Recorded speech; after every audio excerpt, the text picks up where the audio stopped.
Your comfort is killing your calling and your success. I'm going to tell you how to break from that. Sit back, relax, and enjoy the show. Top of the morning, welcome back. This is the Game Changer podcast with Setema Gali. You guys better get your minds right and get up and let's go. See, it's more than the game that we changing. What's up, everyone? Good to have you here. Welcome back, and I got something special for you today. You see, if you are like me, and I'm sure you are because you're watching this, it means there's a calling in your heart. There's something that you want to do that's big, right? That's significant, that makes a difference in the lives of other people.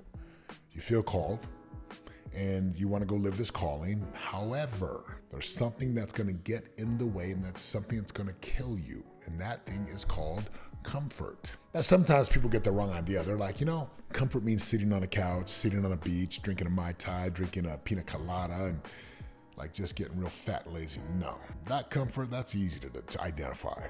The comfort I'm talking about is the comfort of doing the same thing over and over again, refusing to grow because you have a success level that is fairly high. For example, I know people who are successful, right? They live in $1 million homes and they drive expensive cars and they travel the world and they've got money. And here's what I know about them. Those type of people, they choose discomfort over comfort. Because the moment you become comfortable, you stop trying to innovate. You stop growing. You stop pushing. The moment you do that, you will become like good old Blockbuster. Some of you guys are like, who's Blockbuster? It's a video store that was all over the country, and families used to go walk around looking for VHSs and DVDs to rent. Isn't that crazy?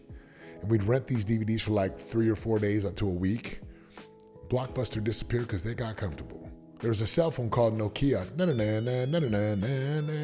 even know how the tone goes because I didn't have one. They were too expensive for me. Nokia disappeared. BlackBerry got comfortable. BlackBerry's a phone. Nokia got comfortable. They're gone. If you don't innovate, if you don't grow, you die. Let me say this in another way. If you're not choosing discomfort and pain of growth, you will have the discomfort and the pain of regret. For example, good example is the body. Right now, I work out, I lift weights, I eat a lot of food, I do cardio. It's uncomfortable like crazy. But you know what's more uncomfortable? Not fitting into your clothes, having to suck in your stomach, and having to turn to the side and hold the camera up to get a different angle. That's uncomfortable. You know what's uncomfortable? Investing in coaches and in mentors, to the tune of hundreds of thousands of dollars.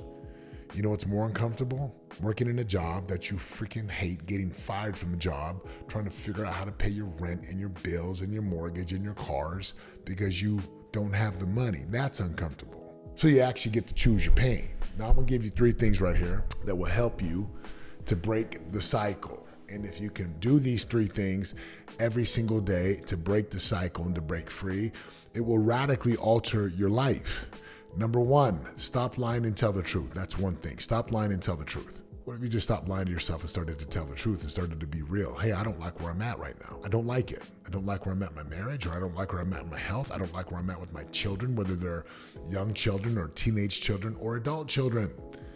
Until there's some significant pain and discomfort, most people just won't ever change. They'll just kind of mosey on through life, and they'll just hide behind gratitude.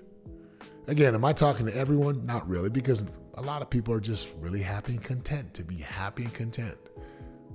I'm talking to the people who feel called. So stop lying, start telling the truth. What do you want? And another word for truth is start speaking in facts. I know sometimes truth moves, right? That your truth, his truth, their truth, our truth. I get, right? There's a lowercase truth and there's a capital T truth for me. That's Jesus, that's the Lord. But not everyone believes that. So when we talk about telling the truth, just be real about what you want. Can you do that? Can you stop lying? Number 2, comes from Jocko Willink, called extreme ownership. Radical honesty and ownership. Extreme ownership. What does this mean? Like, own the fact that you are where you are because you made some poor choices. Own the facts that the life you chose is the life that you got and that you can do something about it. Own the facts that if you're unhappy in your marriage, it's because you're doing something, you're not doing something, and that's on you. If you're disconnected from your children, it's on you. And you get to go do something about it. But Setema, I keep trying. Well, then keep moving. Keep trying. Have faith that, like, somehow, again, if you can go to bed at night knowing you've given everything you got and you've done what's required, then rest assured, like, it's going to work out. Like, what would it look like to take ownership of your life right now? What would it look like to take extreme ownership of your physical health and your body? You don't have enough money in the bank account? How about some ownership? Hey, that's on me. I haven't educated myself enough. I'm not skilled enough. I don't work hard. I have no hustle, no muscle, no like heart and determination. Okay, own it. If you're fat and overweight like I used to be like 6 months ago, own it. You eat too much freaking carbs and donuts, or you don't eat enough and you don't work out and you don't move enough. How about you just have some ownership about that? Okay.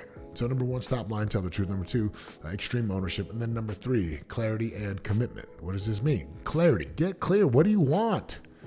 You're not like a tree where you're stuck in the ground. My goodness, you could pick up and move and go anywhere. You can pick up and go walk around the block. You can do all kinds of things, right? All kinds of things. But I'm here to tell you right now, unless you get clear and then unless you get committed, you'll never get what you want. Listen, you don't get what you want. People want the big home. They want the travel. They want the jet. They want the nice car. They want more money. They want to be fit and healthy. But you don't get what you want. You get what you're committed to. What you're committed to means you're going to do what's required. So this is why I say clarity and commitment. Get clear about what you want, why it matters, and then go commit to that. Commitment means I'm going to go do whatever's required. I'm going to do it every single day. It's crazy. We have this program where a couple invested a good chunk of money, to do business with us. After 5 months of trying their best, they said, hey, we'd like a refund. And I said, I don't do refunds. They're like, we did everything we had. We gave it our very best shot. I'm like, that's real cute. Kids do their best. The reason you don't have what you don't have is because you don't do what's required. This is hard for some of you to hear. You want to blame the government. You want to blame other people. You want to blame everyone and their dog except yourself. And what you should do is, number 1, stop lying and tell the truth. Number 2, have some extreme ownership. Like, own it. The life you have is your fault. Therefore, the life you're going to create is going to be on you. And then number 3, clarity and commitment. What do I want? Why does it matter? Can I commit to doing what's required every single day? If you can do that, you can win. Now, this is some real coaching and mentoring, some real content, not the fluffy, huffy, buffy stuff, not the softy, warm fuzzies. This is like punch you in the mouth. If this is helpful for you, here's my invitation. There's a link in the description. Join me on my weekly class I do every single week because I'd love to help you. If you feel like you've been called to do something and you're just not quite getting that traction and you're afraid, TikTok, and I don't mean TikTok, the social media platform. I mean TikTok. The clock is ticking on your life and it is clicking down and ticking down. And unless you do something, you're going to go to your grave with regret. So stop lying and tell the truth. Have some radical, extreme ownership. Clarity and commitment. Get really clear and then commit every single day to doing whatever is required. And by and by, if you do that, you're going to get there. Join us in the live class. Leave me a comment. Send this to someone who needs to hear it. And until next time, I'm out.